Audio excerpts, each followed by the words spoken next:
राजस्थान की राजनीति में अगर कोई नेता बिना डरे बिना झुके सीधी बात करता है तो वो नाम आपने जरूर सुना होगा, हनुमान बेनीवाल।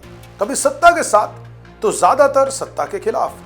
हनुमान बेनीवाल का जन्म नागौर जिले के एक किसान परिवार में हुआ।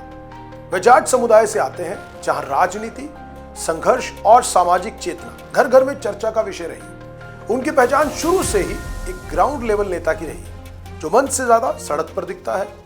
हनुमान बेनीवाल ने राजनीति की शुरुआत छात्र राजनीति से की। कॉलेज के दिनों में ही वे अन्याय के खिलाफ खुलकर बोलने लगे। यहीं से उनका स्वभाव साफ दिखा, ना कोई झिझक ना कोई डर, सिर्फ बिंदास तरीका। साल 2008 में हनुमान बेनीवाल नागौर से पहली बार विधायक बने। इसके बाद 2013 में भी जीत दर्ज की। उस समय वे बीजेपी से जुड़े हुए थे, लेकिन सत्ता में रहते हुए भी उन्होंने अपनी ही सरकार के खिलाफ कई बार सवाल खड़े किए। यही वजह बनी पार्टी से टकराव की। जब बीजेपी से मतभेद बढ़े तो हनुमान बेनीवाल ने सीधा फैसला लिया और अपनी अलग पार्टी साल 2018 में बनाई, राष्ट्रीय लोकतांत्रिक पार्टी यानी कि आरएलपी। नारा साफ था, किसान, जवान और नौजवान। साल 2018 विधानसभा चुनाव आरएलपी ने सीमित सीटों पर चुनाव लड़ा।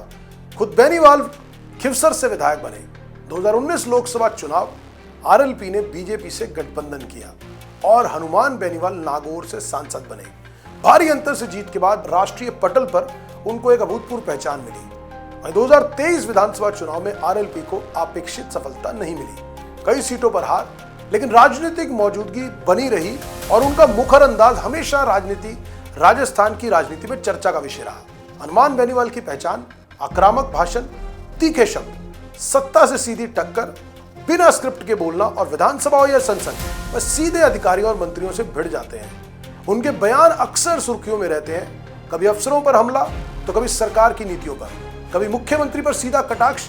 उनके समर्थक कहते हैं कि वे जनता की आवाज है, वहीं आलोचक कहते हैं कि ये ज्यादा आक्रामक है। लेकिन एक बात तो तय है, हनुमान बेनीवाल को अगर आप राजस्थान की राजनीति को क्लोजली फॉलो करते हैं तो आप नजरअंदाज नहीं कर सकते। आज के समय में हनुमान बेनीवाल राजस्थान सरकार को लगातार अलग अलग मुद्दों पे घेरते आए हैं। अगर हम उन मुद्दों की बात करें तो वो किसानों के मुद्दे हैं, भर्ती परीक्षाओं में पेपर लीक, बेरोजगारी, कानून व्यवस्था। मुख्यमंत्री पर वे अक्सर तीखे तंज कसते हैं। उनका कहना साफ है, मैं सत्ता में रहूं या नहीं, लेकिन जनता की आवाज उठाता रहूंगा। समर्थकों के लिए हनुमान बेनीवाल किसान नेता, जाट समाज की आवाज, सिस्टम से लड़ने वाला नेता है, जबकि विरोधियों के लिए विवादित, उग्र और बेतुके बयानबाज है।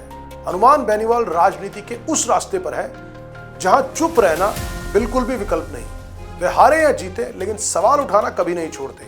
और शायद यही वजह है कि राजस्थान की राजनीति में उनका नाम हमेशा चर्चा में रहता है। कुछ नेता सत्ता के लिए राजनीति करते हैं और कुछ राजनीति में रहकर सत्ता से लड़ते हैं। तो यही है हनुमान बेनीवाल, एक दिग्गज कद्दावर जाट नेता राजस्थान की राजनीति में, जो आज अपने अलग अंदाज से व्यंग बाणों से तीखे तंज कसने के नाम पर, और वो कभी गुरेज नहीं करते। चाहे पूर्व मुख्यमंत्री वसुंधरा राजे के बारे में तंज कसना हो या वर्तमान मुख्यमंत्री भजनलाल शर्मा के बारे में चुटीले अंदाज पर उनको घेरने की बात हो, वो समय समय पर राजस्थान की राजनीति के अंदर अलग अलग मंचों के माध्यम से ऐसी बात कहते रहते हैं कि वो सभी का ध्यान आकर्षित करता है।